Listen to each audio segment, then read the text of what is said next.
Tá no ar o IAGRO, o único lugar onde a inteligência é artificial, mas o conteúdo é raiz. Olá pessoal, eu sou Tauana e juntamente com Cíntia, Stephanie, Henrique e Natan, vamos iniciar mais um episódio do IAGRO, o podcast que mistura o cheiro de terra com o clique dos algoritmos. No episódio passado, vimos o tema da IA e os princípios fundamentais da administração e a administração rural. E no episódio de hoje, vamos ver a importância da administração no contexto rural. Quais desafios e inovações em tempos de IA? A administração rural enfrenta desafios diários como clima imprevisível, falta de mão de obra, oscilação do mercado e, claro, a gestão de tudo isso. E no meio desse cenário complexo, entra a inteligência artificial, prometendo ajudar. Mas será que ela ajuda mesmo ou só complica o que já é difícil? Para ajudar a responder essa e outras perguntas, hoje a gente recebe alguém que entende muito. Temos a alegria de receber o professor Alan César Bezerra, da Universidade Federal Rural de Pernambuco, da Unidade Acadêmica de Serra Talhada, a nossa querida UAST. Ele que é especialista em geotecnologias aplicadas ao semiárido, com atuação nas áreas de topografia, desenho técnico e desenvolvimento sustentável. Professor, seja muito bem-vindo ao IAGRO. Que bom ter você com a gente.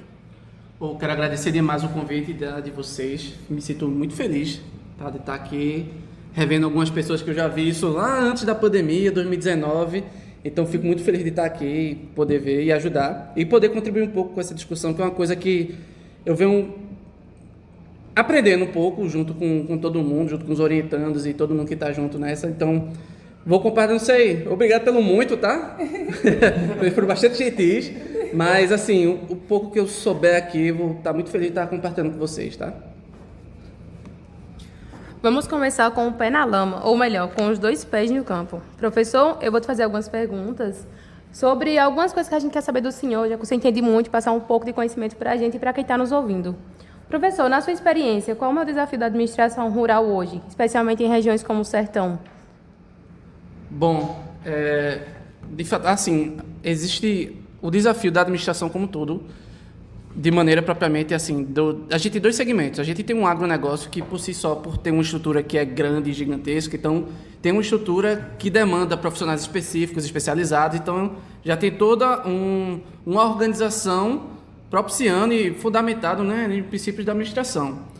Mas o que a gente tem é boa parte da agricultura familiar, dos pequenos agricultores e médio também, onde a gente tem um outro lado, né, que é um lado que ainda é muito empírico, que não se preocupa com algumas questões, por exemplo, de anotação das informações, ou anotação, por exemplo, coisas básicas de insumo, de registro de preços, coisas que podem estar ajudando muito nessa organização, e a gente não tem muito, né, no que vai, no que consegue produzir e no que consegue vender. Então a gente tem um outro lado, são realidades bastante diferentes. E no sertão, mais ainda, essa diferença ela é bem desigual, bem contrastante. Então a gente tem, por exemplo, setores ali, polos, né, por exemplo, lá do Baile do São Francisco, né, Petrolina, Baile de São Francisco também, né, Petrolândia, onde a gente tem pontos ali, né, são regiões produtoras, exportadoras. É uma realidade, mas quando a gente vem aqui na realidade do sertão do Pajeú, por exemplo, né, pensando nos pequenos agricultores ou produtores pecuários, então é outra questão, que a administração ela tem muito para avançar e contribuir, né, para a organização das administrações. Isso, a gente vê que muitos pequenos agricultores, principalmente da agricultura familiar, eles não fazem anotações, não tem um controle de entrada, de saída, não tem um pequeno controle de caixa. E para eles é meio que algo normal, é algo comum. Por mais que a gente tente convencê-los a fazer anotações e tudo mais, para eles é comum já não anotar. Mas como os da IA e das geotecnologias têm ajudado a enfrentar esses desafios na prática? Na verdade, eu acho que o desafio ainda é se apropriar da IA. Né? A gente tem muita coisa para se apropriar, entender como é que ela funciona, as limitações dela, em vários campos, né? No campo educacional e no campo mesmo dos produtores. Tem bastante potencial, mas a gente ainda precisa se apropriar direito como é que ela funciona, como é que ela trabalha. Das geotecnologias também. Geotecnologia é um campo que tem um histórico, então a gente já vê a aplicação de geotecnologia é uma coisa que remonta à década de 60, à década de 70, né? Utilizando plataformas principalmente orbitais, né, satélites que estão monitorando os recursos naturais, mas que a gente tem, por exemplo, na última década, um avanço com a disponibilidade, uma oferta mais viável e prática de drones, por exemplo. Então, tem sido cada vez mais acessível, mas tem muita coisa ainda para avançar. O entendimento dessa questão do território é fundamental para os agricultores, para os produtores, assim, é fundamental, na verdade, para toda a sociedade. Então, boa parte, por exemplo, dos anunciantes tentam já anunciar para locais específicos, para tentar direcionar seu marketing, mas aí quando a gente fala dos produtores também, a gente pode entender que existem demandas diferentes na mesma propriedade. Então, uma região ela demanda alguns tipos de insumos, outra não precisa de tanto. Então, a gente pode ver essas especificidades espaciais e aí a geotecnologia ela ajuda a isso a entender qual é a realidade daquele território, daquela localidade, onde é que precisa mais daquilo outro, e a gente poder ter uma atuação um pouco mais local, regional e específica para cada contexto em cada região. Já nesses dois sentidos. Então não é uma receita de bolo, né? Você tem que se adaptar à necessidade de cada um, o que cada um está precisando ali, né? Exato. Só que a gente vem vendo que muitos estão direcionando mais, digamos assim, para locais que já têm um entendimento, mesmo que pouco. Enquanto alguns locais que não entendem, eles não querem nem investir, né? Nem tentar com esse pessoal, digamos assim. Mas o senhor, como coordenador do Laboratório Lagas, conta pra gente que esse projeto tem contribuído para o desenvolvimento sustentável do semiárido. Então, o Lagas, o nosso laboratório é formado por mim e por outros 2 professores, no momento, né, a professora Elisiane e o professor Antônio Henrique. A gente também está contando com a nova chegada de um novo professor, que foi aprovado recentemente, que também vai atuar na área. E a gente já sabe, né, já foi aprovado, já foi, né, o resultado final que foi ser Halilson, que ele já tem né, trabalhado. Então, são contribuições assim, esse grupo especificamente é que tem atuado, e aí cada professor ele tem sua linha de atuação, os seus projetos. Eu vou falar um pouco dos meus, mas eu vou citar um pouco dos outros professores, que eu acho que enquanto laboratório a gente tem atuado. Eu tenho atuado muito no monitoramento de forragens, principalmente, e de recursos naturais, especificamente água. Até o momento, tem sido os principais linhas de pesquisa que eu tenho atuado. Além disso, eu tenho um pé muito grande assim, em questão da extensão. Eu me encontro muito na extensão, nesse momento com o outro, eu me acho muito. E eu gosto muito de trabalhar com a extensão e a gente teve trabalho com a prefeitura, por exemplo, tivemos trabalho com alguns agricultores. Tivemos um trabalho assim muito lindo, que eu me sinto muito feliz, que a gente está desenvolvendo, né? Mas que a gente teve uma primeira etapa, que foi com a ADESUR, trabalhando com pequenos agricultores lá da região do Triunfo, Santa Cruz da Baixa Verde. Então foi um trabalho muito rico e que eu me sinto muito feliz de estar contribuindo. A professora Elisiana também tem alguns trabalhos muito nessa parte, principalmente sensoriamento remoto. Ela trabalhou em alguns projetos tentando fazer identificação de uvas, né, produtividade de uva. Ela agora está caminhando para monitoramento, identificação principalmente de fruticultura, né, algumas fruticulturas que a gente tem aqui na região. O professor Antônio Henrique, ele já vai para uma linha mais de topografia e georreferenciamento.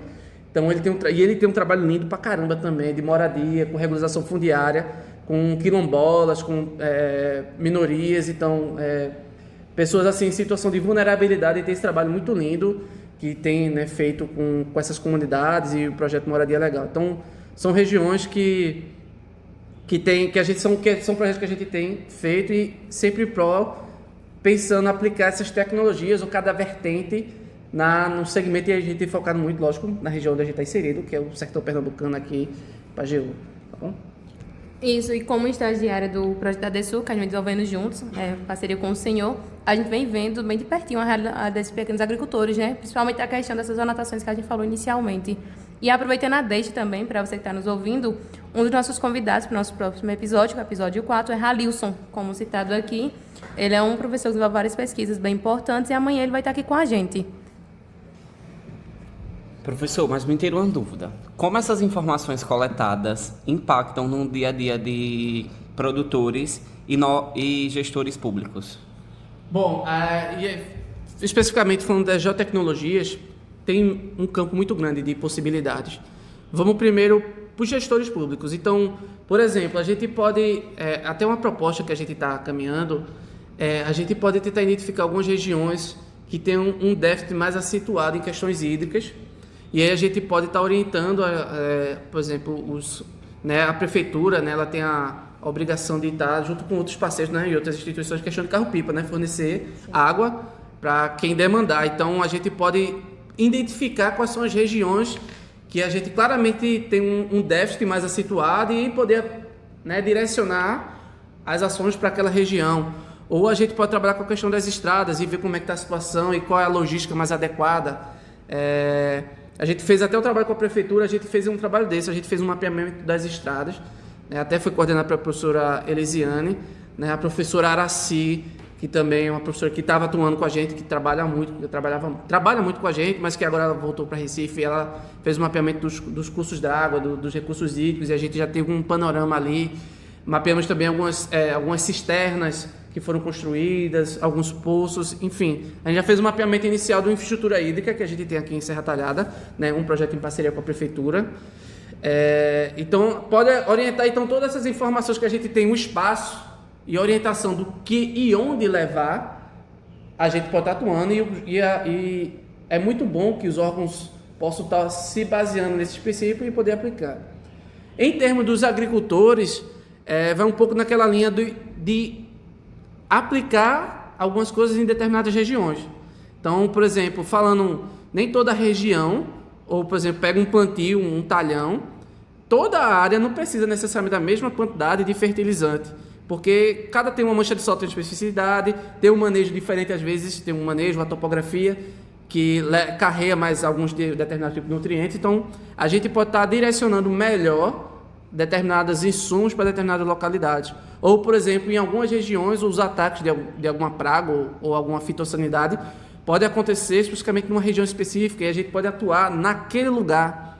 Então, por exemplo, tem um trabalho que foi feito para o pessoal, eu esqueci, é uma empresa lá de Belém, São Francisco, eu acho que é a Agrodan, foi um relato que eles falaram que eles estavam montando, hoje em dia, principalmente na produção, eles produzem manga, né, principalmente. Então, eles têm armadilhas distribuídas em todo o campo de plantio e eles estavam tentando automatizar isso com algumas câmeras fotográficas para, quando a mosca ou a praga ela chegasse naquela armadilha, a câmera ia disparar, pegava a imagem, a gente ia aplicar ali por trás um aprendizado de máquina para saber, isso aqui é uma mosca tal, determinada praga que é vetor para alguma praga, para alguma doença específica, e aí eles podem atuar localmente naquela região. Então, é um outro exemplo de como é que a gente pode estar atuando nessa perspectiva, tá? de produtores, e aí isso se encaixa em médios e grandes. A gente pode fazer também estimativa de produção, então a gente vê quais são, de repente, os talhões que têm mais estimativa de produção ou outro, a gente pode fazer todos esses trabalhos. E o quanto isso ajuda nos custos do produtor, né? Então, isso que o professor falou é muito interessante, porque ele vai aplicar algum produto já naquela área específica, não vai precisar aplicar em toda a área, então vai, como a gente sabe, dos custos muito altos, né? Com essa questão dos insumos, então já vai ter essa boa economia, né? Com relação aos gestores públicos, eu acho muito importante a gente falar aqui que é necessário, é importante a participação deles e os interesses, né? Porque muitos deles fecham os olhos para essas questões e tudo mais. Então, é muito importante a gente meio que fazer um pequeno apelo aqui, porque com relação aos agricultores, a gente vai tentando na conversa, a gente vai com a extensão aos poucos, mas os gestores é uma coisa que é, digamos assim, mais difícil, mais dura ali para a gente conseguir, como posso dizer, inserir eles na realidade que a gente vê de pertinho, né? Nossa, professor, é muito interessante essas parcerias que a universidade vem fechando, né, que o seu grupo de pesquisa vem trabalhando. Eu acho que isso para a agricultura em si, para a sociedade também, é enriquecedor, porque você está ali monitorando uma praga, você estimar a produtividade. Muitas vezes você não precisa nem ir ao campo utilizando essas ferramentas. É uma vantagem que você vai ali ganhar tempo, né, para pensar em outras estratégias para assim atingir picos de produção. Essa da parceria também com a prefeitura, do monitoramento de estrada, né, foi também, eu acompanhei, eu estava lá quando vocês estavam apresentando, eu achei muito interessante. A questão dos poços, eu lembro até de ter falado a questão de monitorar a salinidade também, que é um problema que a gente enfrenta aqui no estado do Pernambuco. Eu só tenho a dizer que você está de parabéns, né, com esses trabalhos que vem desenvolvendo aqui. Eu creio que a universidade em si é para isso, fornecer soluções para problemas que a sociedade vem enfrentando. Pronto. E até um pouco trazendo outros exemplos, eu agradeço as palavras, viu, Natanael? Porra, eu fico feliz pra caramba. Mas assim, tem muita gente envolvida nisso. E aí o grupo todo agradece. Mas além disso, outras linhas, a gente pode, por exemplo, aplicar, monitorar, por exemplo, animais. Então a gente, por exemplo, tem um trabalho que a gente fez com o professor Evaristo, onde a gente distribui alguns GPS com os animais. E aí esse experimento especificamente que a gente desenvolveu foi com ovinos. Caprinos, foi um dos dois. Enfim, um dos dois. Mas enfim, que a gente pode monitorar e ver de repente qual é onde o animal ele pasteja mais. E aí a atuação da gente pode ser mais direcionada. Então, de repente, o que é que está acontecendo ali que ele está vendo? E por que não incentivar ele para ir em outras localidades e poder fazer uma distribuição maior da forragem, né? E a gente poder fazer estimativa de forragem. Para a pesca também, a gente pode utilizar esses equipamentos, seja para fazer a topografia, que é bastante prático, e para a pesca é importante essa topografia, para pensar os projetos de tanques ou construção. E uma outra coisa que aí a gente está vislumbrando tem uns drones hoje em dia que são drones de pulverização, mas que a gente gostaria de adaptar também para aplicação de ração. Porque, por exemplo, na pesca, às vezes tem muita pesca lá para o lado de Petrolândia, Jatobá, e aí tem os tanques lá na bacia, nos reservatórios, no Rio São Francisco, e às vezes fica uma certa distância, ou estão bastante distribuídos. Então a gente pode estar tentando aí usar essa ferramenta para deixar mais prático, porque hoje em dia a pessoa tem que ir lá com barco e aplicar ração ou o que for necessário. E aí uma possibilidade que a gente está vislumbrando mais para frente é a gente desbravar mais essa questão de como é que a gente aplica, como é que funciona, se é viável, se não é. Pode não ser viável, tá? É possível também, mas enfim, são coisas que a gente vai testar também e aí dando um contexto mais das áreas das agrárias, né, para todo mundo. Falando dos drones, a gente para pensar assim, né? Se a tecnologia for bem usada, ela facilita muito a vida da gente, né? Para ser usada com sabedoria e com senso, sensatez, principalmente. Por exemplo, o drone de pulverização. Não é uma coisa que a gente só chega e pulveriza. Tem que fazer com calma, tem que ter um estudo, tem que ter um preparo para tudo isso. E que nem aquela questão, tipo, hoje, através da internet, tem muito acesso. Antes o produtor ia plantar determinada cultura de acordo com conhecimentos empíricos, né? A gente vê muito isso. E hoje temos até aplicativo, que nem o ZARC, por exemplo, que é o aplicativo do Plantio Certo, onde o produtor pode estar lá baixando e olhar qual é o melhor momento para ele estar implementando aquela cultura, momentos de risco ou não. Então, assim, são coisas que parecem mínimas, mas que já faz toda uma diferença, né? É bem interessante também que a gente vê esse impacto que a tecnologia está trazendo e cada vez mais sendo utilizada para o bem-estar da comunidade, né? da sociedade nesse sentido. A gente sabe que a tecnologia está sendo cada vez mais usada, seja para alimentar os peixes, sejam para semeados, sejam para qualquer tipo de ação em campo. Visando isso, quais são os avanços mais promissores no uso da IA para ambientes desafiadores como o semeado? Bom, então, que nem eu falei, a gente ainda precisa desbravar bastante coisa da IA, mas uma coisa que certamente pode ajudar a gente é identificar alguns padrões que são difíceis da gente fazer uma correlação direta. Então, a gente pode estar fazendo uso da IA para melhorar a nossa capacidade estimativa de produção, de produtividade e de parâmetros fisiológicos das plantas, ou até mesmo dos animais, para identificar. A gente pode aplicar tecnologias de identificação, por exemplo, utilizando o algoritmo YOLO, que para identificar animais, onde é que estão os animais, onde é que eles se localizam. A gente fez até um experimento nessa perspectiva de fazer identificação de melão, aqui aplicando essa técnica, mas que pode aplicar tanto para melão, mas pode ser para qualquer outra coisa, né? Sendo visível na imagem, a gente pode ensinar a máquina a identificar aquilo, tá certo? Ou nessa mesma perspectiva foi esse exemplo que eu falei da agrodano que eles fazem, que é identificar a mosca, e mais que mosca é aquela, tem vários, né? Qual espécie é aquela especificamente, no caso. Então, são várias possibilidades, mas que são isso. Essas ferramentas podem ajudar muito e automatizar bastante coisa dessa questão de identificação, melhoria de produção, de produtividade, estimativa e monitoramento, identificação das plantas sob estresse ou não, né? Ou coisas assim, tá bom?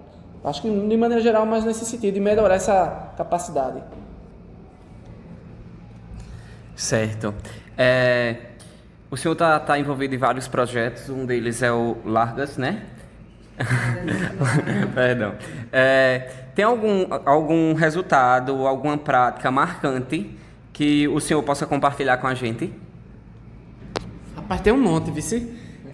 Graças a Deus, várias coisas. Assim, é marcante, mas esse negócio marcante é sempre subjetivo, né? O que marca você, às vezes o que marca você é uma coisa simples, né?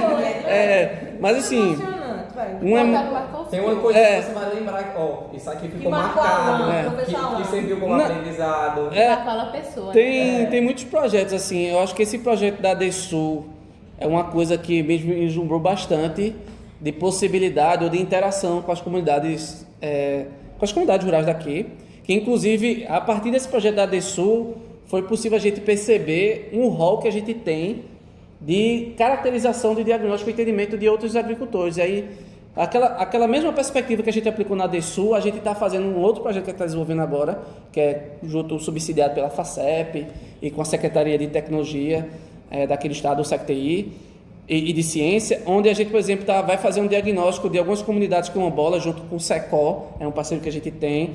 A gente está fazendo também com o pessoal do MST, de assentamentos e de acampamentos, junto com o pessoal também do Sindicato dos Trabalhadores Rurais e Trabalhadores e Trabalhadoras Rurais aqui de Serra Talhada, onde a gente meio que vai tentar fazer uma identificação geral do que é que a gente tem de panorama. E aí a gente vai ter perguntas, por exemplo, a gente já tem alguns resultados assim, por exemplo, desses profetas do tempo, que seriam como é que as pessoas percebem se o ano é chuvoso ou não é. Então a gente está tentando puxar, identificar isso, e aí um dos resultados, por exemplo, é a Iburana. Se a Iburana produzir bem, significa que o ano é chuvoso. Mas e aí recentemente? Isso tem servido? Vocês têm essas mesmas formas que vocês usavam de usar para prever se o ano era chuvoso ou não, tem utilizado hoje em dia? Tem tido as mesmas respostas? Porque a gente está numa perspectiva de mudança climática que tem acontecido. Então, a gente tem feito essas perguntas e a gente está iniciando esse projeto. Mas, enfim, esse projeto da DESUL a gente percebeu essa potencialidade, né, utilizando algumas ferramentas como o Kobuto Box, né? Um outro projeto que eu me sinto muito feliz de ter contribuído é um de censo arbóreo aqui de Serra Talhada, onde a gente está fazendo junto com a Secretaria do Meio Ambiente. Então, a gente está identificando onde é que tem árvores aqui nas calçadas, nas praças. E aí, como é que está a situação dessas árvores? É um projeto que a gente está desenvolvendo com a Secretaria do Meio Ambiente, com o professor Wellington.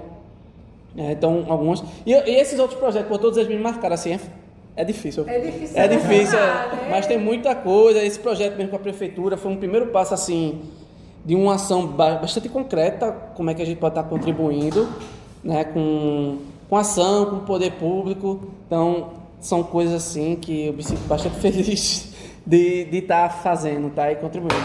Tá? Então, acho que por aí. Eita, professor, o senhor falando aí dos profetas da chuva, eu só lembrei do meu pai. Eu digo, eita, ele é quem tem esses dizeres aí, coloca a pedra de sal na telha no dia 13 de dezembro. E a lua também. Se derreter, é sinal que vem inverno. Acorda cedo também para ver a barra. Se o sapo sair da terra e sacudir. Olha, eu só lembrei da minha infância de eu estar escutando cada palavrinha dele e anotando. Eu digo, tá certo, eu vou fazer essas experiências. E é muito interessante ver que, mesmo com a chegada da tecnologia, né, da IA, para auxiliar os agricultores, né, não está deixando de lado os costumes, né, esse entendimento, esses saberes empíricos que os pequenos agricultores já têm desde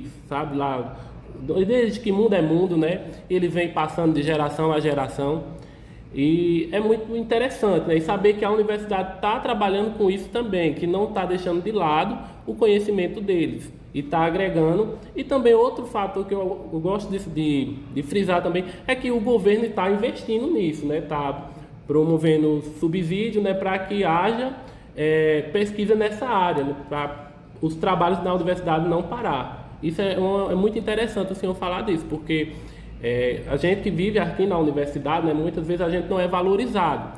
E sabendo que o governo está investindo dinheiro nesses projetos, onde valoriza o agricultor e também as pesquisas na universidade, é muito interessante, né, para o crescimento tanto da sociedade, como da universidade, como do país em todo. Pronto, exatamente. Assim, a gente no comecinho, a gente chegou falando da administração e como a gente tem realidades bem diferentes. E assim, os pequenos agricultores ou médios, às vezes tem bastante resistência com alguns avanços, mas isso a gente tem que ter bastante cuidado, né? Porque que nem você falou agora mesmo, Natanael, as pessoas têm uma vivência e a gente tem que saber valorizar essa vivência delas. A gente sabe que a gente pode melhorar bastante coisa e a gente pode aprimorar bastante coisas, né, da realidade, da prática delas, sem dúvida. Mas a gente tem que ter bastante respeito nesse processo todo de modernizar. Assim, eu como bom recifense, eu sei de Chico Sá tem que modernizar o passado, é uma evolução musical. Mas modernizar o passado também é uma evolução que a gente tem que ter para a nossa conduta, para a nossa ação, né, profissional. Então, assim, o que é que eu quero dizer com isso? De fato, existe bastante lastro para a gente aprimorar, melhorar, mas a gente não pode esquecer das nossas raízes, das nossas tradições, né? De onde a gente veio, como é que a gente veio, como é que a gente faz.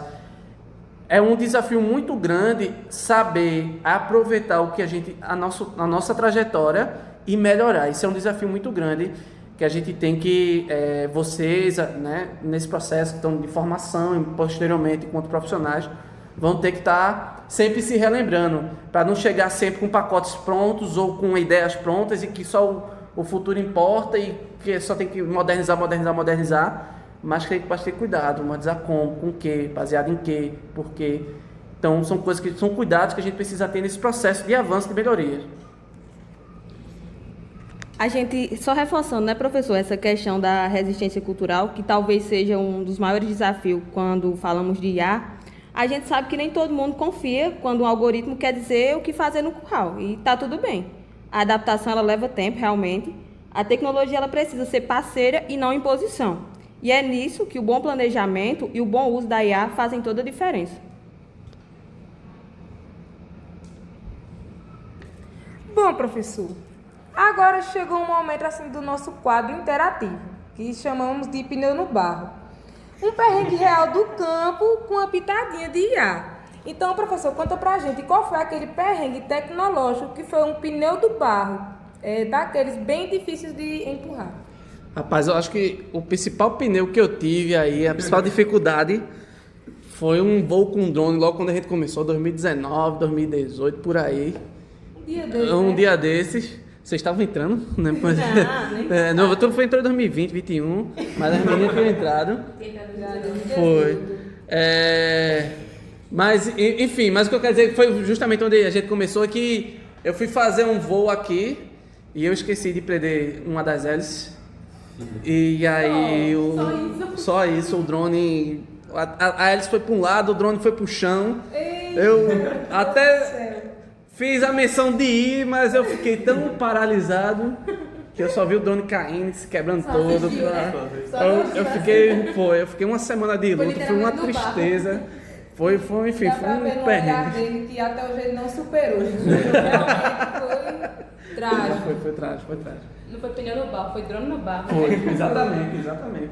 Bom, professor, a gente tem visto, né, os impactos econômicos e sociais que a gente vem abordando aqui no programa, né? A IA, ela muda a forma de trabalhar, menos força física, mais estratégia e análise. Mas isso levanta uma pergunta importante. Será que estamos preparados, a próxima geração rural, para usar IA? Ou ela ainda está deixando de fora dessas transformações? Pronto, isso tem um ponto que tem várias nuances, várias camadas. Uma primeira camada é a IA pode ajudar muito, mas a gente também tem que ter bastante cuidado. Por exemplo, a tecnologia ajuda muito, mas às vezes a gente fica tão na ânsia, não, eu consigo produzir mais, eu consigo fazer mais rápido, que a gente acaba pegando muita coisa. E aí a gente acaba tendo o mesmo trabalho. Ou até pior, a gente fica muito mais sobrecarregado, porque a gente acaba acumulando tantas atividades diferentes, que mentalmente a gente fica numa estafa, assim, gigantesca, né? E um pouco disso é nessas tecnologias, que cada vez mais é coisa que se resolve e o trabalho ele passa além da hora do trabalho, o trabalho é final de semana, é de noite, enfim. Então, o que eu quero dizer com isso é que a gente tem bastante potencial, mas a gente tem que ter bastante calma e lucidez nesse uso, tá certo? E nesse processo. Além disso, acho que a IA como todo, e aí falando da formação em si, a gente sabe, ainda não estamos formando plenamente ou adequadamente para o uso dessas ferramentas, tá certo? Ainda falta bastante reflexão por parte da academia sobre esses usos, né? De como é que funciona, de como usar, quem usar, como, de que forma. Então, a gente ainda está bastante incipiente nesse processo todo. como é que usar. Então, vai usar, tá? A gente pode usar como assistente para escrever, tá certo? Mas, ao mesmo tempo, a gente tem que ter bastante cuidado nesse processo de formação de vocês, que é um assistente, não vai fazer por vocês. Não, então, por exemplo, é muito comum dela alucinar nessas ferramentas, principalmente essas plataformas de IA de linguagem natural, né? Por exemplo, o ChatGPT, são alguns exemplos que ela vai alucinar. Então, ela não vai responder tudo, então não confie. Ou até os algoritmos que a gente usa para fazer predição, né? Que já vai uma outra linha, né? Então, a gente tem que ter o cuidado de ter uma base de dados bem robusta para poder fazer predições corretas, senão também não vai prever, ou vai ter uma previsão equivocada, ou a gente pode acabar enviesando a predição, então se encaixa muito bem no conjunto de dados, mas quando a gente leva para um outro, não responde bem. Então, tem muita coisa para avançar, mas em termos de formação também, né? Além desse cuidado que a gente tem que ter, a gente precisa avançar muito. Então, as discussões têm que ser mais acentuadas. Mas o problema é que a gente tem tanta discussão, é muito difícil, é tanta coisa que a gente tem que se preocupar, que é difícil de botar uma ordem do dia e trazer isso para a pauta. Mas precisamos avançar, isso é uma crítica que a gente tem. Professor, é importante, né? A formação de profissionais precisa acompanhar a modernização do agro. A inclusão digital no campo não é um luxo, é necessária, né? Bom, Alan, muito obrigado por ter topado esse convite de trocar conhecimento aqui com a gente, tá? É inspirador ver como a ciência e a tecnologia têm sido aplicadas de forma tão estratégica e sustentável no nosso sertão, tá? Então, mais uma vez, obrigado em nome de todos. Espero que no próximo convite, que vai ter próximo convite, a gente te espera para poder conversar de novo. Não ache, a gente tem planos aí para você no futuro, tá? Então, é isso. E para você que está nos ouvindo, a tecnologia é importante, sim, mas ela precisa ser aplicada à realidade do campo, não o contrário. O segredo está na implantação, conhecimento tradicional, mais a inovação digital. E é por isso que, no próximo episódio, vamos continuar nessa trilha e falar sobre a IA. Pode ser uma grande aliada no planejamento estratégico de uma empresa rural. Como tomar decisões mais inteligentes com base em dados? Será que a IA pode prever o comportamento do mercado antes da colheita? E como definir metas realistas e melhorar os resultados do agro com o apoio da tecnologia? Fica com a gente, porque o conteúdo continua raiz, mas com a cabeça no futuro.